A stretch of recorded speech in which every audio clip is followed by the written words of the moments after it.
Boa noite a todos, a Boa todas. noite. Boa noite. Obrigado pela presença, pelo carinho, da atenção, essa reflexão que a gente traz aqui hoje. Meu nome é Ricardo, como já foi mencionado. Eu sou vinculado à Casa Espírita Joana de Anjos, lá no Córrego Grande. Mas hoje eu estou aqui mais, na verdade, representando um grupo de trabalhadores que se denomina, na verdade, uma instituição que se formou aqui em Florianópolis, que se denomina AEUP, Assistência Espiritual às Unidades Prisionais. Então, eu, modestamente, faço parte desse grupo, depois, mais no final da exposição aqui, eu vou falar um pouquinho mais sobre as atividades que esse grupo faz. Mas, resumidamente, é um grupo que se ocupa da atenção àqueles irmãos que estão privados de liberdade nas casas prisionais, nas casas detencionais, mulheres, adolescentes, crianças, adultos, enfim, toda a comunidade que a gente chama de irmãos privados de liberdade, o termo que a gente utiliza. Mas, assim, a ideia aqui não é trazer proselitismo daquilo que a gente faz, não é essa a nossa intenção aqui hoje, mas trazer uma mensagem, principalmente a mensagem da caridade, e que esse trabalho e muito mais do que o trabalho, mas a nossa atitude, que eu falo de todos nós, com relação a esses irmãos que estão nessa situação, representa talvez uma das formas mais sublimes de caridade. Então é isso que a gente vem trazer aqui, E nessa reflexão eu queria lembrar primeiramente o ensinamento de Kardec no Livro dos Espíritos, quando ele fala das leis morais, as leis da justiça divina. E lá ele dedica um capítulo, se não me engano, no capítulo 11 do livro terceiro, que fala das leis morais, cujo título é Lei do Amor, da Justiça, Amor e Caridade. E vejam que a denominação dessa lei divina, ela é uma denominação em três perspectivas, A justiça, o amor e a caridade. Não é uma lei da justiça, uma lei do amor e uma lei da caridade. É uma lei só. Justiça, amor e caridade. Kardec, com isso, nos traz a mensagem, enviada pelos espíritos superiores, que é a mensagem de Jesus, que não existe justiça sem amor e sem caridade. Assim como não existe caridade sem justiça e sem amor, e amor sem justiça e caridade. Então, quando a gente pensa naqueles irmãos que estão prestando contas com a justiça dos homens, que estão privados de liberdade, talvez seja a situação extrema, onde a gente é confrontado e a gente é desafiado a exercer no nosso coração o nosso sentimento de caridade para com aqueles nossos irmãos. É um tema espinhoso, muitas vezes, para muitos de nós, principalmente aqueles de nós que talvez alguma vez na vida tenham enfrentado uma situação de sofrer alguma situação de um assalto, de uma violência física, às vezes até na família. Nós temos, dentro da justiça, nós temos feminicídio, nós temos situações com crianças, enfim, é difícil, é muito difícil a gente às vezes falar de caridade para com os criminosos quando a gente não é vítima de situações como essa. Mas é nessa hora que Jesus nos pede, aquele pedido de Jesus de amar os nossos inimigos. Então é um momento da gente realmente manifestar a nossa caridade e o nosso amor e a nossa empatia por aqueles que faltaram, com as leis divinas. Então, quando Kardec nos ensina, essa lei, falando da lei da justiça, amor e caridade, eu lembro de ter escutado uma vez uma palestra do Haroldo Dutra, um eminente palestrante, acredito que muitos aqui conheçam, em que ele aborda esse tema da lei de justiça e caridade. E ele fala justamente dessa questão da forma conjunta que a gente deve pensar na justiça. Não existe justiça sem caridade. E a gente tem que, quando nós clamamos por justiça, nós temos também que clamar pela caridade. É muito comum a gente ouvir, muitas vezes a gente mesmo manifesta aquele pensamento tão horroroso, né? Seria a palavra mais... Bandido bom e bandido morto, né? A gente ouve muito isso, às vezes até chega a manifestar numa situação extrema. Só que a gente tem que lembrar primeiro, não existe bandido morto, né? Porque a morte não existe. Nós somos todos espíritos imortais e não estamos aqui nessa vida, nessa jornada terrena pela primeira vez. Já passamos aqui muitas e muitas vezes e haveremos de passar muitas outras. Então, quando algum de nós, quem quer que seja, comete atos contra a justiça, né, atos, vamos chamar assim, de criminosos, né, a gente precisa lembrar que todos nós, um dia, podemos ter cometido atos semelhantes, né, e que aqueles irmãos que muitas vezes a gente direciona a nossa raiva, o nosso ódio, né, muitas vezes aquele irmão pode ter sido um irmão nosso em outra vida, pode ter sido um familiar nosso, ou pode ser hoje, né? Quando a gente pensa numa pessoa que está numa situação de prestar conta com a justiça, a gente esquece que ele é um pai de família, né? Que por mais que ele tenha cometido erros, ou uma mãe de família, né? As mulheres também que estão lá, né? As crianças, os adolescentes, né? Que estão lá, muitas vezes por uma situação de fragilidade social, que acabam sendo impelidos, né? A cometer crime e que estão lá pagando pelo crime, né? Não se quer dizer com isso que eles não devam prestar contas com a justiça. A justiça existe para isso. Mas a justiça, ela deve ser encarada como um remédio e não como uma vingança. A gente costuma confundir justiça com vingança. Principalmente quando a gente é vítima de alguma situação, né? De uma pessoa que comete algum ato de violência contra nós, nosso primeiro pensamento é o pensamento de ódio. E é natural, somos humanos imperfeitos, né? E é natural que a gente tenha. Mas nós devemos nos policiar, devemos refletir e devemos manifestar no íntimo do nosso coração, mesmo que seja de uma forma não explícita, né? Mas tentar, sempre na medida do possível, fazer essa reflexão. Poderia ser o contrário. Poderia ser um de nós cometendo aquele ato. Poderia ser um parente nosso, poderia ser um filho nosso, né? um familiar nosso. No Evangelho segundo o Espiritismo, nós encontramos ensinamentos preciosos sobre esse tema. Nós temos uma passagem no Evangelho segundo o Espiritismo, no capítulo 11, no item 14, de um espírito que se denomina Isabel de França, rainha da França, né? que nessa passagem compilada por Kardec, em 1862, tem um trecho precioso que nos chama a atenção para esse tema da caridade para com os criminosos. A Isabel de França, ela diz o seguinte: a verdadeira caridade constitui um dos mais sublimes ensinamentos que Deus deu ao mundo. Deveis amar os desgraçados e os criminosos como criaturas que são de Deus, às quais o perdão e a misericórdia são concedidos, se se arrependerem, como também a vós, pelas faltas que cometeis contra a sua lei. Não julgueis, continua ela. Não julgueis, absolutamente, meus caros amigos, porquanto o juízo que proferirdes ainda mais severamente vos será aplicado, e precisais de indulgência para os pecados e que sem cessar incorreis.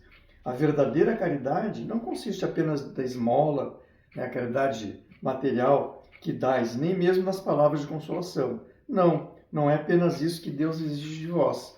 Caridade sublime, que Jesus ensinou, também consiste na benevolência de que useis sempre em todas as coisas com o vosso próximo. Permite Deus que entre vós se achem grandes criminosos, para que vos sirvam de ensinamento. Então aqui tem um ensinamento também interessante e precioso, né? Por que nós nos deparamos com o crime? Por que nós convivemos com essa situação? Então, também a doutrina espírita nos ensina que nós vivemos num mundo de provas e expiações e que Deus muitas vezes permite situações em que nós nos defrontamos, né, com o conflito que chega à beira do crime, para que em algum momento nós sejamos confrontados com a nossa fé e com a nossa caridade, né? Então, ela lembra essa situação, dizendo que Deus então permite que convivam conosco grandes criminosos para que nos sirvam de ensinamento. Deveis àqueles de quem eu falo o socorro das vossas preces. Essa é a verdadeira caridade. Não vos cabe dizer de um criminoso, é um miserável, deve se expurgar da sua presença da terra. Aquela história que eu estava falando, né? O bandido bom e o bandido morto. Muito branda é, para um ser de tal espécie, a morte que lhe inflige. Não, não é assim que vos compete falar. Observai o vosso modelo, Jesus. Que diria ele se visse junto de si um desses desgraçados? Lamentá-lo-ia, considerá-lo-ia um doente, bem digno de piedade, estender-lhe-ia a mão. Em realidade, não podeis fazer o mesmo, mas pelo menos podeis orar por ele, assistir-lhe o espírito durante o tempo que haja de passar na terra. Então, quando a gente fala que essa frase, bandido bom é bandido morto, é uma frase que nos leva à reflexão, à luz do Espiritismo, nós devemos lembrar, né, como eu já falei, que a morte não existe. Né? Então, se nós cometemos uma falta com as leis de Deus, com as leis dos homens, qualquer ação da lei e da sociedade com relação a quem comete esse ato deve ser uma ação de cura, uma ação, na verdade, todo criminoso, toda pessoa que falha com a justiça é uma doença, é uma doença da alma, né? E essa doença da alma certamente não é curada com a morte física, né? Aqui no Brasil, graças a Deus, há muitos anos já não temos mais pena de morte, mas muitos países ainda têm, né? Muitos países ainda têm prisão perpétua. No Brasil, nós não temos a prisão perpétua. Então, o Brasil pode se considerar nesse aspecto, no aspecto do amor e da caridade para os criminosos, um país até que avançado em relação a muitos países, inclusive desenvolvidos, né? Nos Estados Unidos, por exemplo, vários estados, as leis são estaduais, né? Cada estado tem leis diferentes, muitos estados lá têm pena de morte. A gente volta e meia vendo na televisão, né? O ato, né, da realização da pena máxima para algum criminoso que fica às vezes anos aguardando aquele momento ali para que a vida dele se extinga, né? Só que a gente sabe, nós como espíritas devemos lembrar que a morte daquele irmão não vai fazer com que ele deixe de ser criminoso, né? Porque se ele é um criminoso encarnado, ele vai continuar sendo um criminoso desencarnado. Então o que nós temos que fazer é primeiro orar, né, e trabalhar para que aquele irmão deixe de ser um criminoso, né? Que ele possa cair em si, né, tomar consciência dos seus atos, se arrepender dos seus atos e procurar se corrigir em vida, para que ele possa desencarnar em paz e quando ele retornar aqui a uma nova jornada, ele possa ter minimamente quitado aquele mal que ele praticou. Então, o combate ao crime deve ser feito como? Pela caridade, pelo amor e pelo despertar das consciências daqueles irmãos que são doentes da alma, né? Que são doentes e que estão sujeitos a crime. E também, né, devemos mais uma vez lembrar que todos nós estamos sujeitos a essa situação, né? Quando a gente passa por essa experiência de visitar aqueles irmãos, né, que esse grupo EOP costuma fazer, existem grupos para cada casa prisional, e as casas prisionais, elas são mais ou menos que divididas por categorias de crimes, enfim, né?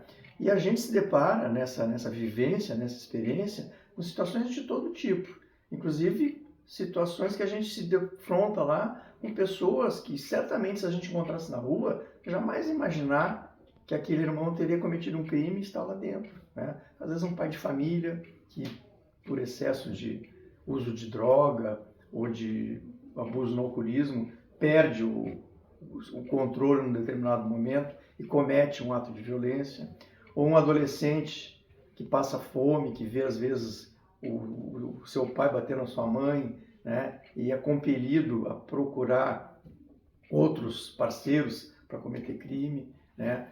Enfim, a situação, né, do crime, ela passa por diversas situações, diversas motivações, e nenhum de nós está livre disso. Nenhum de nós, né? Existem crimes passionais, existem crimes de legítima defesa, né? Se supõe ser de legítima defesa, mas a pessoa, ao tentar se defender, às vezes perde o controle, né? E comete, às vezes, um crime hediondo, embora tenha sido em defesa, sua própria defesa, né? Enfim. E lembrando, né, que, mais uma vez, somos espíritos imortais e não estamos aqui pela primeira vez nesse planeta, né? Deveremos de voltar muitas e muitas vezes. Então, como saber se nós mesmos já não passamos por situações semelhantes, né? Já não fomos devedores, né, da justiça divina e da justiça dos homens? No exemplo de Jesus, nós encontramos várias passagens, né, que o Mestre nos traz esse ensinamento. A mais representativa, eu acho, que eu gostaria de trazer aqui para a gente refletir um pouco, que eu acredito que quase todos aqui devem conhecer, é a parábola da mulher adúltera, né, que é aquela passagem em que o Mestre Jesus está pregando, né, junto aos seus discípulos, e chega um grupo de fariseus, né, os escribas, que eram sacerdotes da época, aqueles detentores, né, da lei.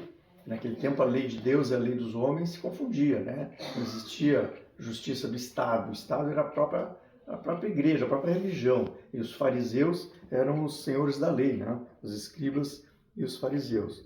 E a gente sabe em várias passagens que estavam sempre tentando confrontar os ensinamentos de Jesus. E num dado momento, eles trazem uma mulher que tinha cometido um crime de adultério, né? Por isso que chama a parábola da mulher adúltera.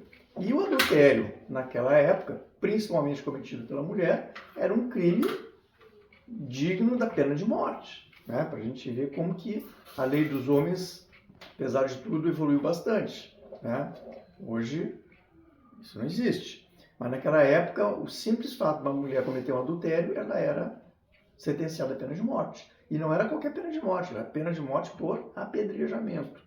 E essa era uma lei da sociedade, aceita por todos, né? E Jesus sempre dizia, eu não vim mudar a lei, né? E aí os fariseus, para botar Jesus contra a parede, né, levaram aquela mulher, mestre, essa mulher cometeu um adultério, cometeu um crime. Então queremos que o Senhor nos diga o que nós devemos fazer, de acordo com os seus ensinamentos, né?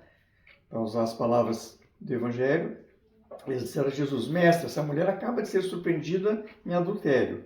Moisés, pela lei, ordena que se lapidem as adúlteras. Lapidar é apedrejar, né? Qual sobre isso a tua opinião?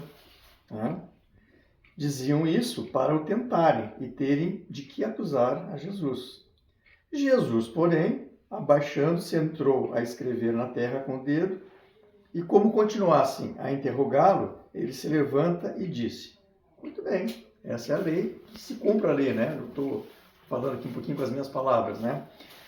Ele disse que aquele dentre vós que estiver sem pecado, atire a primeira pedra. Então, o que Jesus quis dizer com essa frase, né? Explicitando um pouquinho melhor. Vocês têm razão, a lei diz que é para apedrejar. Então, ótimo. Então, quem é que aqui nunca cometeu nenhum pecado? Quem nunca cometeu nenhum pecado, então, que seja o executor da sentença. O que aconteceu?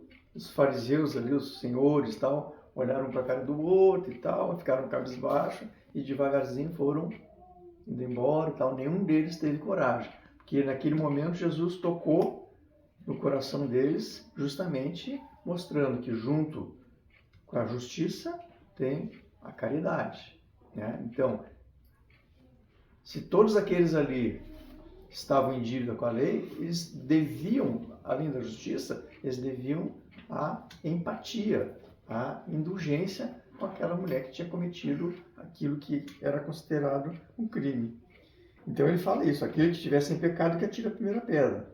E aí Jesus se abaixa novamente e continua a escrever no chão. E os que o interrogaram, ouvindo falar daquele modo, se retiraram, um após o outro, afastando-se primeiro os velhos. Ficou, pois, Jesus a sós com a mulher colocada em meio à praça.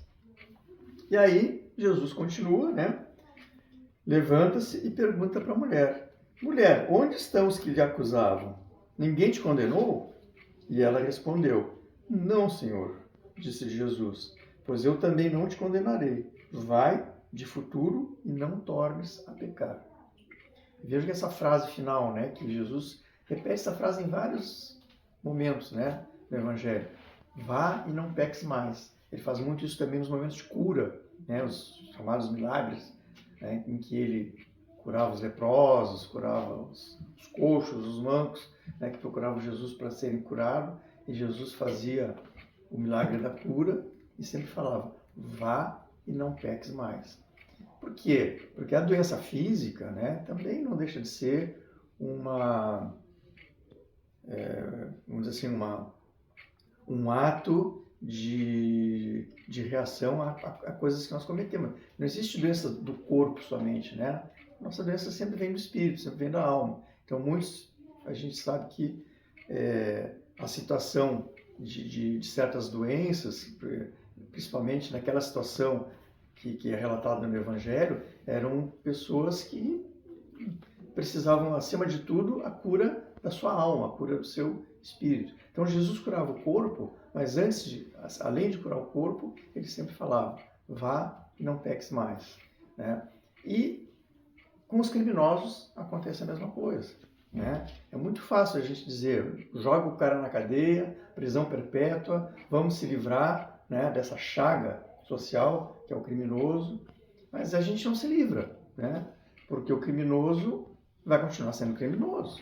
Mesmo que ele desencarne, ele vai continuar sendo criminoso, né? E também a gente sabe que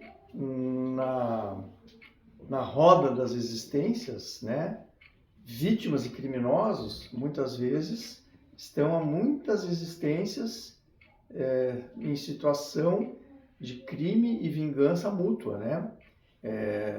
Na programação reencarnatória, muitas vezes, nós somos submetidos a uma situação de sermos vítima de um ato criminoso, muitas vezes em decorrência de débitos que nós temos de situações anteriores, de vidas passadas, enfim, e muitas vezes aquele irmão que é trazido, que é colocado ali para cometer aquele ato contra nós, infelizmente acaba sendo um instrumento, né, de algo que a gente tem que viver, né, em alguma situação que a gente tem que vivenciar. Então, a justiça divina é perfeita, né? Nós é que não conseguimos compreendê-la. A gente só consegue compreender verdadeiramente a justiça divina quando a gente tem a lei do Evangelho, obviamente, né, que é onde a gente consegue compreender a lei, mas nós temos a lanterna da doutrina espírita, né, que traz uma luz, que traz tira algumas névoas, e quando a gente compreende o mecanismo da reencarnação, o mecanismo das vidas sucessivas, a gente consegue compreender melhor a justiça divina, e nessa situação a gente consegue então despertar no nosso coração a caridade para com aqueles irmãos que cometem atos insanos, né? Que a gente chama de criminosos. Eu queria também trazer aqui, né, para finalizando nossa reflexão, alguns textos que Emmanuel fala sobre esse tema, que também são bastante preciosos. Tem vários, né? Eu destaco um aqui que eu acho interessante, em que ele, no livro Bênção da Paz, no capítulo 28, a psicografia de Chico Xavier, o nosso querido Emmanuel, né, o mentor, nos fala o seguinte: todos aqueles espíritos interpretados como sendo maus são irmãos nossos, credores de auxílio e de consideração. A maldade, em muitos casos, provém da ignorância, que compele o ser a comportamento infeliz, reclamando assistência educativa. Às vezes a crueldade não é senão doença, catalogável na patologia da mente, agravada em muitos casos por influência obsessiva, solicitando ajuda curativa ao invés da punição. O malfeitor no cárcere ou em cumprimento da pena é semelhante a um enfermo no hospital ou em tratamento adequado requerendo compreensão e apoio fraterno. Situemo-nos em lugar dos nossos irmãos caídos e verificaremos que eles precisam muito mais de assistência do que de censura. Quando as circunstâncias nos impeçam um abraço fraternal imediato aos que nos feriram, não nos esqueçamos que ainda assim ser-nos-á possível auxiliá-los sempre através da oração. Um outro livro, Justiça Divina, Emmanuel também fala mais ou menos sobre o mesmo tema, dizendo assim: sentenciado sim, a vida, porém, não nos suplica pelo prazer de atormentar. Jesus, o divino penalogista, exortou-nos convincente: perdoa não 7 vezes, mas 70 vezes 7. É que o mal expressa grave desequilíbrio naquele que o pratica. Comparado às moléstias do corpo, a dor moral de haver ferido alguém, é abscesso reclamando o dreno adequado, o vício e a fístula corruptora. Então, esses ensinamentos, né, nos lembram que o crime, na verdade, é uma doença da alma. E assim como nós temos a caridade por aqueles nossos irmãos que estão com doenças físicas, né, aquele irmão que está no hospital, que está padecendo de uma doença grave e que requer assistência, esses irmãos que estão privados de liberdade também. Então, na verdade, o cárcere deveria, né, o propósito da privação de liberdade é para ser um mecanismo de cura, né? Seria um hospital da alma para aquele irmão. Orai pelos que vos perseguem, diz Emmanuel. O conselho de Jesus, no que se refere à oração pelos nossos perseguidores, não se baseia tão somente na lei universal da bondade para com semelhantes. Vai mais além, fundamenta-se no princípio justo das correspondências. Joana de Ângeles também traz um ensinamento precioso sobre esse tema. No livro Momentos de Renovação, no capítulo 26, ela nos esclarece a respeito do ódio como enfermidade da alma. O ódio é fogo devastador que consome as reservas do sentimento humano, aloja-se na mente atormentada, que o agasalha e vitaliza com combustível da insensatez. A maior vítima do ódio é aquele que carrega, vivendo-lhe a constrição ultrajante, tornar-se infeliz e contagiar tantos quanto lhe experimentam a convivência. E nós somos a todo instante instigados ao ódio para com aqueles irmãos que estão nessa situação, né, de crime. A gente liga a televisão, né, liga as páginas policiais, aqueles programas que gostam de enfatizar bastante a violência, né, ficam ali martelando, repetindo as cenas, né, e aquilo ali nos incita ao ódio, né? E esse ódio faz muito mais mal a nós mesmos do que aquela criatura, aquele irmão que seria a vítima do nosso ódio. Quando nós testemunhamos um crime odioso, né, por mais horrendo que seja, o primeiro sentimento que vem ao nosso coração é o sentimento de ódio para aquele irmão. Então nós devemos, né, segundo Joana de Ângeles nos ensina, que nos recomenda, refrear esse nosso sentimento. Lembrar, não, aquele irmão é um irmão, é filho de Deus, como nós, né? Poderia ser qualquer um de nós, poderia ser um filho nosso, poderia ser o meu marido, a minha esposa, né? Meu pai, minha mãe, enfim, né? É um irmão. Somos todos irmãos, né? Não são só os irmãos de sangue. Enfim, né? Então, essa é a mensagem, né, que eu trago, e eu só queria, para finalizar, falar um pouquinho sobre esse trabalho do EUP e deixar até aqui um convite para aquelas pessoas que gostariam de conhecer um pouco mais, né, talvez até se engajar nesse trabalho. A assistência religiosa aos detentos, ela é uma lei, né, não é um favor que o Estado concede aqueles irmãos que estão lá. Eles têm direito legal. A lei número 7.210, de julho de 1984, que diz o seguinte, no artigo 24, a assistência religiosa com liberdade de culto será prestada aos presos e aos internados, permitindo-lhes a participação nos serviços organizados do estabelecimento penal, bem como a posse de livros e instrução religiosa. No estabelecimento haverá local apropriado para os cultos religiosos. Nenhum preso ou internado poderá ser obrigado a participar da atividade religiosa. Então, todas as instituições prisionais, né, a própria instituição do Estado, né, que que se encarrega da execução penal, tem uma estrutura por causa dessa lei, né, para propiciar, né, aos detentos a oportunidade de ter acesso à assistência espiritual, assistência religiosa. E aí, claro, todas as correntes religiosas atuam, né, a Igreja Católica, os evangélicos, enfim, e dentro do movimento espírita se formou, então, esse grupo que se chama AIOP, né, que eu já falei, Assistência Espiritual às Unidades Prisionais, foi criado em fevereiro de 2003 pelo presidente na época do CRE, que hoje seria a primeira URI, né, o nosso irmão Alexandre Chambarelli de Novaes, foi quem criou formalmente esse grupo. A primeira reunião aconteceu em 23 de fevereiro de 2003, na sede da Associação Espírita Fé e Caridade, com o objetivo de despertar a comunidade espírita para a necessidade de ampliar as perspectivas de um novo modo de vida, de propiciar assistência a esses nossos irmãos.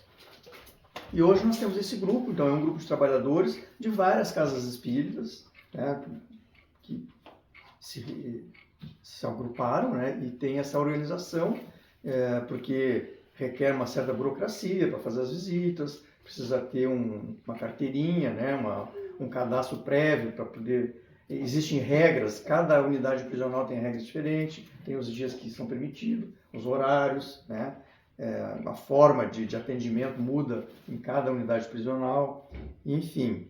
Né. Mas as atividades hoje, né, só para relatar para vocês o que é feito, né, são feitas, claro, a principal atividade são as visitas presenciais. E hoje são feitas visitas presenciais na penitenciária da Agronômica, né, o complexo penitenciário, com as suas diversas unidades, lá tem vários setores voltados para situações específicas, né, de detentos. Tem atendimento também na penitenciária de São Pedro de Alcântara, em Tijucas, em Palhoça, né, que é um regime semiaberto, tem uma unidade lá que trabalha em regime semiaberto, que também recebe visita dos irmãos do grupo, em Biguaçu. Tem o CASE, Continente Socioeducativo, e o CASE Capital, que atende aos adolescentes, né, aos menores infratores. Tem o Hospital de Custódia, que também é uma casa de saúde, né, que atende aqueles irmãos que estão custodiados, mas que estão com problemas físicos ou psíquicos, né, principalmente problemas psíquicos, tratamento psiquiátrico. E agora, mais recentemente, esse trabalho se estendeu também para as cidades de Joinville e de Blumenau. Isso são as visitas presenciais. E além das visitas presenciais, nós temos também um trabalho bem bacana, que todos podem participar, que é o chamado programa Cartas Fraternas, que acontece da seguinte maneira: nas visitas presenciais, né, a pessoa lá, o irmão que está fazendo a visita, convida os detentos que quiserem participar a receber cartas, porque tem pessoas lá dentro que passam às vezes meses, às vezes até anos, sem receber nenhuma notícia de familiares. Os familiares simplesmente abandonam, né, ele lá, ele fica jogado às traças lá. Então, o contato com alguém de fora através de uma correspondência que na verdade é anônima, né? Então o procedimento funciona mais ou menos assim, né? A gente convida o irmão a participar do programa. Se ele aceitar, é enviada uma primeira carta para ele. Essa primeira carta é uma carta mais ou menos padronizada, assim, tem um texto já elaborado, né? Mandando uma mensagem de consolação para ele, enfim, e convidando ele para também se manifestar e tal. E se ele responde essa carta, aí então sim, aí essa carta de resposta é encaminhada para um dos participantes do programa, né? E aí se traça uma correspondência e é bem gratificante assim a resposta, né? E eles ficam muito felizes e gratificados de ter essa. E também tem uma terceira forma de assistência que é feito, que é um horário de radiação, que é feito todos os dias, às 18 horas, tem um grupo de trabalhadores que se reúne virtualmente, então é um trabalho feito online, às 18 horas, em que se faz um estudo evangélico e uma irradiação para as casas prisionais. E outra coisa que eu esqueci de falar também, é que esse trabalho ele não é voltado somente para os detentos, ele também atende os trabalhadores das casas, né? Os policiais penais, que têm um trabalho bastante penoso, né? Estressante, eles têm muita dificuldade também, muito problema, muita depressão, muita angústia, né? Pelo ambiente que eles convivem ali. Os familiares também, né? Mas principalmente os policiais penais e os funcionários, né? Os assistentes sociais e tal. Então, esse trabalho... E também tem o programa de livros, né? Nas visitas, a gente sempre leva livros e a gente faz campanha, inclusive de doações de livros espíritas nas casas espíritas. Não sei se já chegou a ser trazido aqui na casa, né? Mas a gente sempre pede nas casas espíritas que, de vez em quando, façam uma campanha com os frequentadores da casa, aqueles que têm livros em casa, livros espíritas. Tanto pode ser romances espíritas, como livros, obras básicas, né? Principalmente os livros das chamadas obras complementares, né? Do Emmanuel, enfim. Então, sempre que forem lembrarem, né, esse trabalho da EOP e tiverem livros para doação, vocês entrem em contato com a gente, alguém vem aqui recolher e a gente vai juntando e nas visitas são levados esses irmãos. E também me pediram, né, para que eu deixasse aqui na casa esse cartazinho aqui, porque todo final de último sábado do mês é feita uma capacitação para aqueles que desejarem participar do programa, né? Fica o convite, o requisito para participar do programa é ter uma certa vivência na doutrina espírita, né? Porque afinal de contas a gente vai lá para levar uma mensagem à luz da doutrina espírita, então é requerido, né, que tenha um certo conhecimento, mas principalmente empatia com os irmãos, e essa capacitação é que mostra todo o procedimento, a parte administrativa e burocrática. Então, se me permitir, eu gostaria de deixar aqui na casa para que alguém que tenha interesse em posteriormente buscar mais informação. Enfim, essa é a mensagem que eu queria trazer aqui para vocês, né?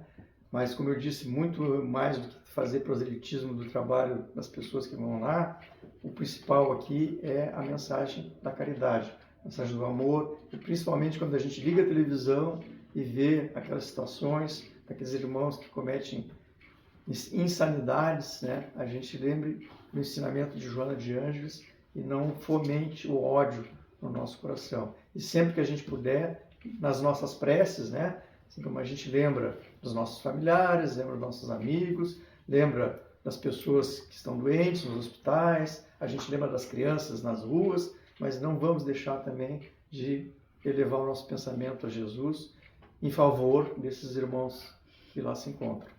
Tá bem? Muito obrigado pela atenção de vocês.